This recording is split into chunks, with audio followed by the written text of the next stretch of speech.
tutaramenya ikintu na kimwe kuri Yesu, hari ikintu cyari mu mitima yacu twaramukunda.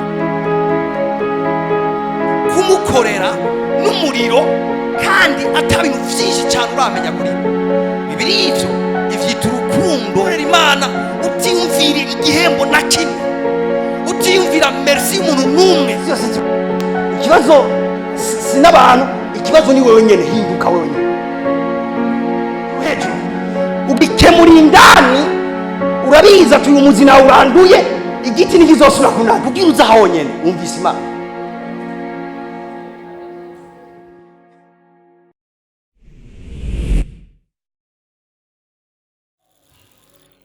Praise God.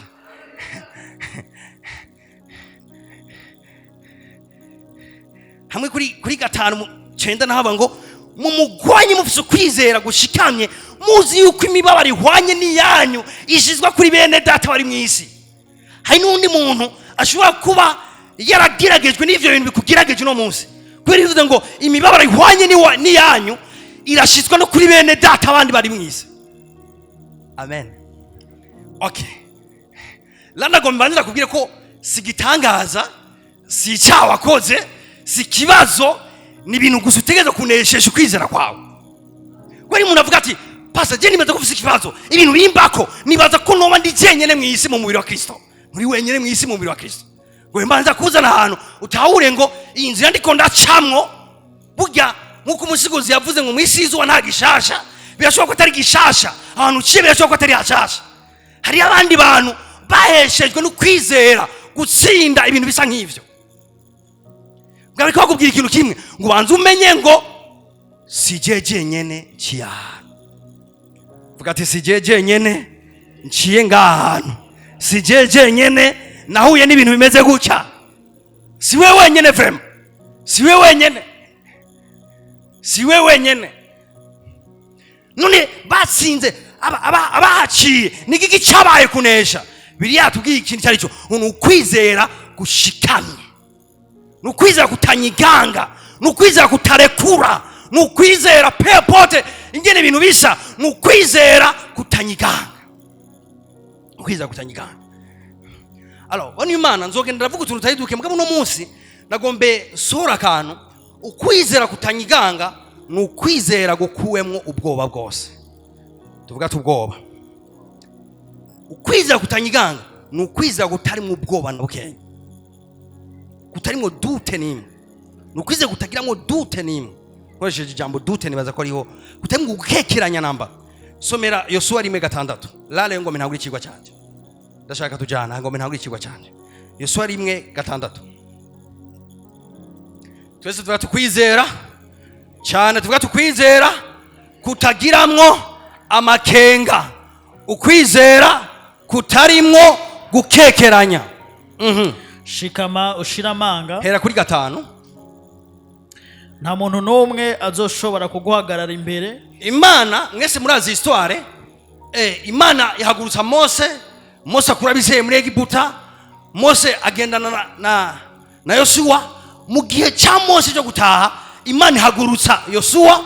Mugabo igitangura rero guha igikorwa Yosuwa. Aha ni Imana ikiraho igikorwa Yosuwa. Raba amajambo yamubwiye ku murongo wa 5. Nta muntu n'umwe azoshobora kuguhagarara imbere imisi yose. Nibaza Imana igutumbereye ikakubwira ati mon frère, nta muntu n'umwe azoshobora kuguhagarara imbere. Imagine Imana ihagaze imbere yawe ikubwira ati nta muntu n'umwe azoshobora kuguhagarara imbere. Imana izi abantu bose n'inkomezi zabo zose, nta muntu n'umwe azoshobora kuguhagarara imbere. Imisi yose uzomara ukiriho. Ati kandi ivyo si vy'imyaka 5, imyaka yose uzomara ukiriho nta muntu n'umwe azoshobora kuguhagarara imbere. Nkuko nabanye na Mose niko nzobana nawe, sinzoguhemukira, sinzoguta. Pore pore Imana imubwira ati nkuko nabanye na Mose niko nzobana nawe. Kukiyaga gitukura nabanye na Mose, mbwa nawe ni wagira imbere ya Yordani nzobana nawe.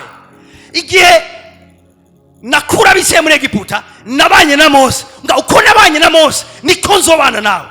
Imana itangura kumucalenjinga imubwira ati haruri ibikorwa nakoranye na Mose, hamuce wizera ngo uko nabanye na Mose niko nzobana nawe. ntiraheza akimubwira ngo kandi sinzoguta askatabaya.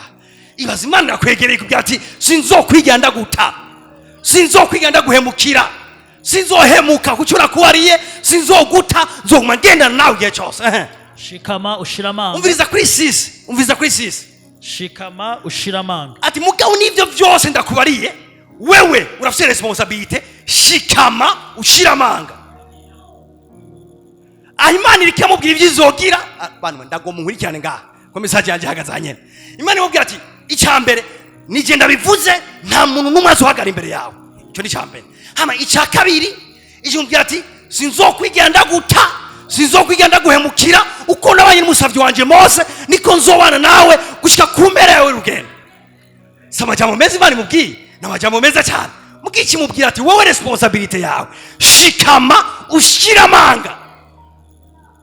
Ati hari ibyo nzokora jewe, ngari byo uzokora. Wowe uzokora nugushikama ugashiramanga. Ijambo bivuze ngo shikama ushiramanga, somera mu gifaransa mwumvirize icyo bisigura.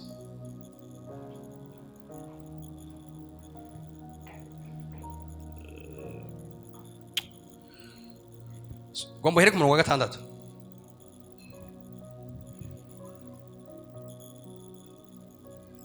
Hey, praise the Lord. Fortifie-toi et prends courage. Subiramo. Fortifie-toi et prends courage. Ndabivuze mu Kirundi yavuze ati komera. Hama mugabo gira umwete. Courage no yitumwete. Komera mugabo kandi ugira umwete. Reka komeye. Avuga ati komera mugabo ugire courage. Atuviriza Yosuwa, sinzoguta, sinzoguhemukira, uko nabanye na Mose nzobana nawe, ariko wewe komera hamushi ushishikare. Komera ugira umwete ntubivemwo. Ni nkaho ukamubwira ati wowe ugatakaza umwete, wowe ugatakaza gukomera, jewe nivyo nagusezeraniye bizofeiringa. Ngo wewe wakomeza ugashishikara ukagira umwete, uko nabanye na Mose niko nzobana nawe. Urazi kintu Imana ikiramwitega kirikimubwira ati ukabona basawe hajya, wewe ikomeze hama batere, uko nabanye na Mose niko nzobana nawe. Praise God. Ikimubwira ati wewe Yosuwa, umviriza responsibility yawe, nusubiza umugongo inyuma, nusubira inyuma, wewe bandanye uca imbere, itera intege. Bano bavuze ngo courage. Urani ijambo bakoresheje courage. Iyo uvuze ati umuntu kadabandosa, ubwoba, reka ndababwire gatonye. Ubwoba nibwo nicyo gikoresho Satani afise kigwa gituma abantu badashika mu destiny yabo. Navyo bimvira ngo nibindi, nicyo gikoresho cyonyine afise kigwa kirabiba ama destiny yabo. Imana ikishije handi hantu kandi reka nceyo. Umunsi umwe Imana ibwira Abisirayeli ati ngiki igihugu cy'isezerano mugira mucinjire, ariko hariyo abanake abafezi abaheti n'abandi atayomo karimwo, genda muyati gihugu, genda mwegukira igihugu n'abateguriye. Bari Imana bacha bakoresha principe ikomeye cyane, batora abagabo 12 ati genda mutate kija gihugu. Abandi bose nibagiye kuraba icyo gihugu, basigaye barindiriye inkuru y'abatasi. Abatasi bavuye gutata bacha baraza 10, bacha bavuga ati mu bisanzwe igihugu ni cyiza nkuko Imana yabivuze, atariko abagabo bari muri ico ati nabagabo banini banini barebare bamirana, ati mbere ivyo nashoka nuko tubakura muri icyo gihugu. Ubwoba. Hama abandi bagabo babiri bati tawubwo twatevye, ni muze twegukira igihugu, ati muze twinjira ahubwo tugifate. Abantu 12 havamwe babiri, kome majorité ya mikonta, mwumva information itangwe n'abantu 10 na information itangwe n'abantu babiri, ihanga ryaciye ryakira information itangwe n'abantu 10. Bacavuga ati bica hose aba babiri baravye nabi, ataba abantu 10 nibo babonye neza. Bacavuga ati Bibiliya ivuga ngo ihanga ryose rica rija mu gatengo k'ubwoba. Inyuma ya vyose biritubwira ngo abo bantu bose bagize ubwoba, nta numwe yashoboye kwinjira mu gihugu cy'isezerano. Mbega igihe Imana yababwira ngo mwinjire mu gifate, Imana yababonayo, yes, Imana yababona mu gihugu cy'isezerano. Mugabo kubera ubwoba ntibashoboye kwinjira mu gihugu cy'isezerano, naho Imana yababona mu gihugu cy'isezerano. Mugabo abandi bantu bonyene base kugira ubwoba bw'umuenemi, base kugira ubwoba bw'abasi, biritubwira ngo abo bagabo babiri barinjiye mu gihugu cy'isezerano. bari Imana nagomba ndaba challenge aka kantu ntamushoboye gukura ubwoba mu buzima bwawe uzobukuyeho barriere ikomeye cyane yo mwasi nga nyumviriza ikintu gikura ubwoba mu buzima bwawe. Imana yabwiye Yosuwa ati Yosuwa icyambere ni wabona basi bagusumvye inkomezi wewe ikomeze hama gira umwete. Umwete bisigura iki? Nibisigura ngo nta bwoba cyangwa nta santima y'ubwoba uri kurumva urase ko iyo santima ikurimita. Ndagasubiramo nimuranyumva neza. Nubona nk'ubu ngize ubwoba bw'aba bantu ntibisigura ko ubu umwasa araresisa. Umwasa aza kuresisa igihe yambwiye ngo ntubatake hama nanjye nkavyemera. Kumva santima y'ubwoba ku kintu kanaka nibisigura ko Satani yakurashe. Eka yakurashe gari igihe wase kwataka, igihe wase kugira courage. Abantu benshi umva conseil naje kuguha cyane ubwo bwoba mugabo winjireyo. Imana yabwiye Yosuwa musanzwe courage igira ubwoba ibuhindura ubusa hama ukakizera Imana ukavuga ati aya masa ubwoba si santima. Ubwoba si yo santima wiyumvamo. No, ubwoba ni mpemu. Iyo santima ushoboye kuyihoza hamugahitamo kwizera Imana hamukavansa kazetalaba. Hari ama entreprise menshi ataravuka kubera ubwoba. Hari ama mariage menshi ataraba kubera abasore bafite ubwoba. Hari imiryango myinshi itarashingwa kubera ubwoba bw'abigeme. Weri umunsi wanesheje ubwoba nshuti yanjye. Ikibazo burya sabo basi. Ikibazo niyo santima yaguhagaritse. Ikibazo nicyo kinumva mu mutima wawe. Ati nkamwe nogenda iku byoca bigenda uku. Nkamwe nokora iki byoca bigenda gutya. Noca maramara. Ntuzomaramara. Imana yabwiye Yosuwa ngo wewe gusa shikama hama shiramanga hama egukira igihugu cyawe. Ugati ndashikamye kandi ndashiza amanga. Ndikomeza kandi nkagira courage. Igihe cyose Imana aske vila kido subrahadi gabarahadezia adibalahaya. Oh haleluya. Imana urazi gituma Imana yamubuza Yosuwa kugira ubwoba ni kubera ubwoba bwica ibikorwa by'Imana mu buzima bw'umuntu. Umunsi umwe Imana hagurikije umugabo witwa Gideyoni. Ati Gideyoni haguruka genda mutera basi banyu. Gideyoni acagenda mu Bisirayeli atora ibihumbi 32 by'ingabo 32000. Avuga ati nawe no ibihumbi 32 aha turakora nako. Imana ikiraza ati Gideyoni wewe wibagije yuko kunesha kwawe gufatanye n'ubwishi bw'abasirikare. Ati mugabo ndabona hari yagahaze izo ngabo ni nyinshi cyane. Imana ishimubwira ati Gideyoni ati genda ubwire ivyo bihumbi 32 byose bitonde ngaho. Ati hamuci watangariza ati umuntu wese afisa koba mu mutima atahe. Imana yarafise 32 by'ingabo byose yibaza ko n'abasirikare bagombe bajyane ku rugamba. Imana yabwira ati Gideyoni hari ikintu utari kurabona muri bajya abantu. Hari abantu bafite imitima ibiri barakekeranya bafite ubwoba mu mitima yabo. Ati genda watondekeje ipero hamuci wabwira ati umuntu wese afisa koba mu mutima ndatanze uruhusha natahe. Gideyoni turakoze acara batondesha ngaho bose acara atanga itangazo. Gideyoni ni nkaho nibaza ati ari imbere y'Imana avuga ati Mana n'abantu baje babyishakiye ti vraiment ni gisirikare gikwiye. Mugabo yarabaye siripi acara avuga ati hey itegeko ryatanzwe n'Imana umuntu wese afisa koba mu mutima nigire ibihumbi 22. Umwe ntiyaseze uwundi ati Imana irarekuye. Imana iratanze uruhusha ibihumbi 22. Umwe wese arasohoka aragenda. Bose bari bafise akantu bita akoba mu mitima yabo. Uraze kandi Imana ikirakora. Imana yavuga ati Gideyoni ubwoba reka ndababwire ngo ndababwire ibanga ry'ubwoba.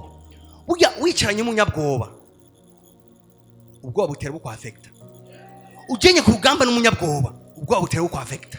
Imana yavuga ati naho harimo abantu badafite ubwoba bakajyana n'abanyabwoba burya muzotsindwa ku rugamba. Katabaya. Reka somo undi murongo gusura mu byagezwe. Gusura mu byagezwe.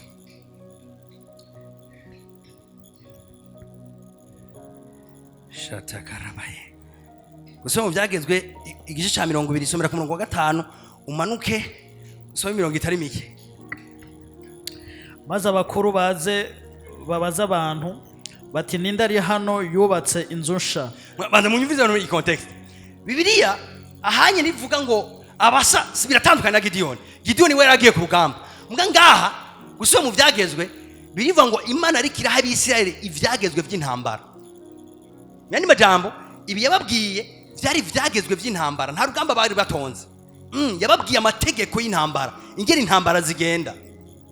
Umvize ari ibintu yababwiye ati mugomba kuja mu ntambara, nimuzopfe kugenda muhamagara umuhereza bwa mbere.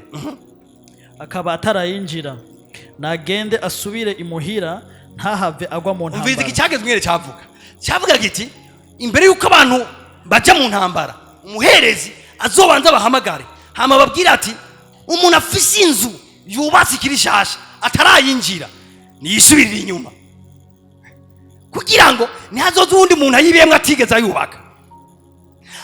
Bashaka ikindi kintu arabwira ati canke reka bisome.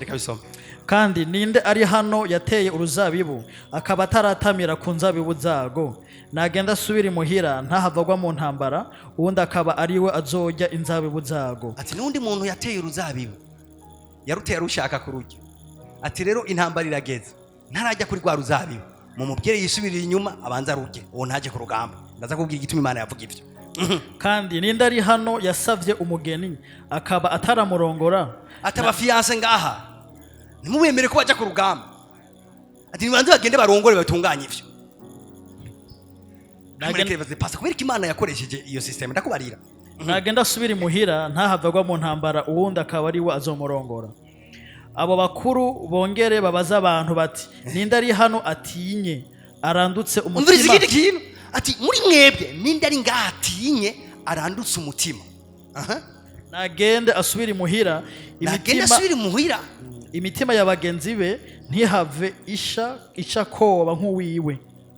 Umviriza nkavuga ati iyi ngwara agwaye y'ubwoba ni mumukure muri kankiri kare, ati kuko irandukira nkakorera. Ati irandukira, ati bagenzi we bava imitima yabo yandukirwa n'ubwoba. Ati rero muke mugira irindi tangazo, ati umuntu wese afise akoba nawe nyine duze urutoki. Umuntu afise ubwoba ngaha duze urutoki tumukure hano, nta numwe. Ati umuntu wese afise ubwoba aduze urutoki, ati muke mumukuramo muri iyo kambi. Abo bakuru nibamara kubarira abantu ivyo baze bashiraho abagabisha b'ingabo bo kurongora abantu.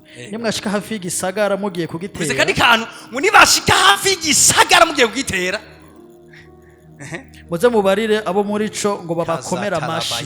Ati muzobwira abantu musanze muri ico gisagara ati dukomera amashi. Mani majambo basi baje Imana nini cyane frama. Ibaze ababwira ati mwebwe muri mwagenda gutera igisagara, mugishika kwirembo ry'igisagara mujeje ubwira abantu bose bari mu gisagara ati dukomera amashi.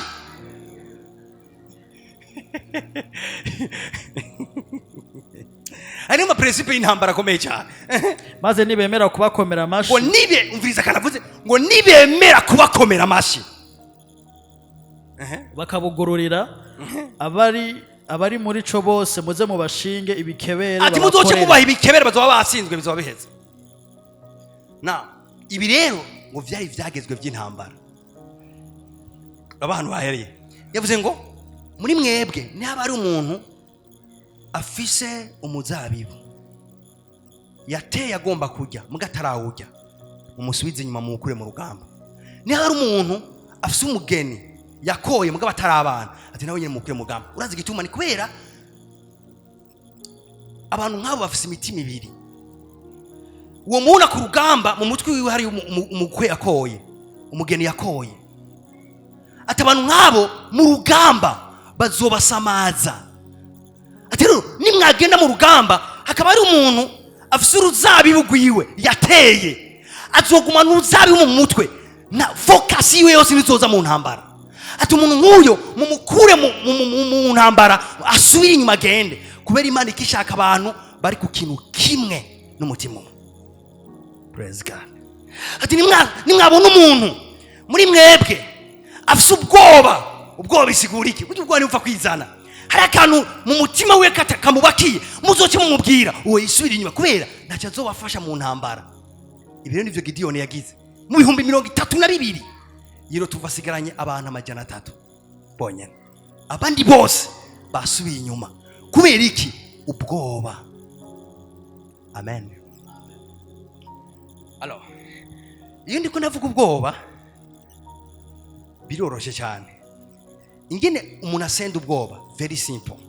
Ni ukwizera ikintu kimwe, Imana iri kumwe nanje. Somera Abaroma 8:31. Abaroma 8:31. ko bimeze bityo tuvuga iki? Haleluya. Bisanzwe Imana iri mu ruhande rwacu, uwo tugwanya ninde? Vuga ati bisanzwe Imana iri mu ruhande rwanje, uwo ngwanya ninde? Vuga ati Imana iri d'accord nanje. Imana iri d'accord nanje. Bari kubwira ati uzorondera ikintu kimwe.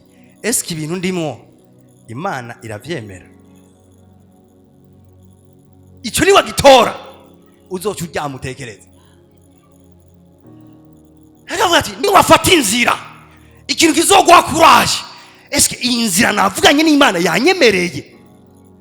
Ufashe iyo nzira bari kubwira ati abazokugwanya bazoza, mbwa ntawe uzogushobora. Nagome mbwira abantu batanguje ama business Imana yashize kwa akoro. Pepoti intambara muri ko muragwana, nta numwe azogushobora. Abantu batanguje ingo Imana yashize kwa akoro. Pepoti abantu bari ko baragwanya, nta numwe azobashobora. Bivuga ngo bisanzwe Imana iri mu ruhande rwacu, uwo tugwanya ninde? Reka shiriye ko verso yiwanje, uwo tugwanya kadushobora ninde? Hashobora kugira uwo vyiyumvira, hashobora gutanga uwo tanguza iyo ntambara, mbwa bivuga ngo bisana. Uzutinya umuntu yavuganye n'Imana, uzutinya umuntu kazetaraba, uzutinya umuntu ateye intambuko Imana yemeye ati tera intambuko. Uzutinya umuntu avuze Imana yamwemereye kuvuga. Uzutinya umuntu kazetarabaya asinye Imana yamwemereye gusinya. Bivuga kivuga ngo nawo mugwanya ntuzomushobora. Bisanzwe Imana iri mu ruhande rwacu, uwo tugwanya ninde? Shatakarabaya o sarahabaya. Vuga ati bisanzwe Imana iri mu ruhande rwanje. Abantu mwatanguye fiançailles Imana ibirimo humura. Abantu mwatanguye ubuzi Imana irimo humura. Abantu muhagaze ahantu mu kibanza Imana idakora namwe humura. Bigizwe ngo bisanzwe Imana iri mu ruhande rwacu, uwo tugwanya ninde? Nico yakomezamwe Yosuwa, yamubwira ati Yosuwa nzoba ndi kumwe nawe. Umviriza icoguha inkomezi, icoguha gushishikara, sinzoguta, sinzoguhemukira, nzoba ndi kumwe nawe. Alors ko ndi kumwe nawe, Abamaleki niki? Abafilisitiya niki? Abaheti niki? Ingabo zindi niki? Ko ndi kumwe nawe.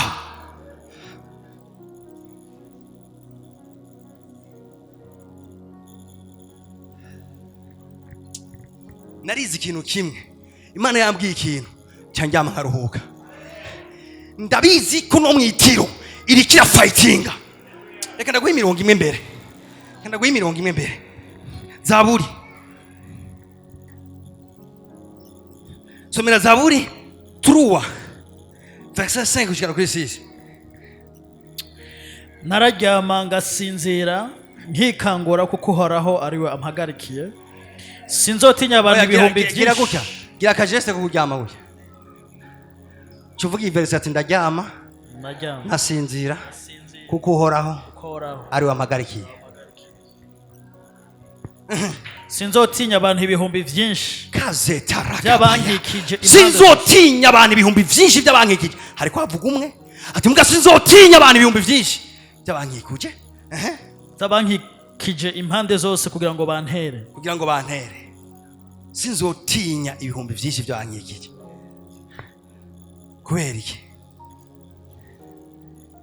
Ndi mu nzira Imana yavuganye nawe. Cyonyene cyo guhumuriza.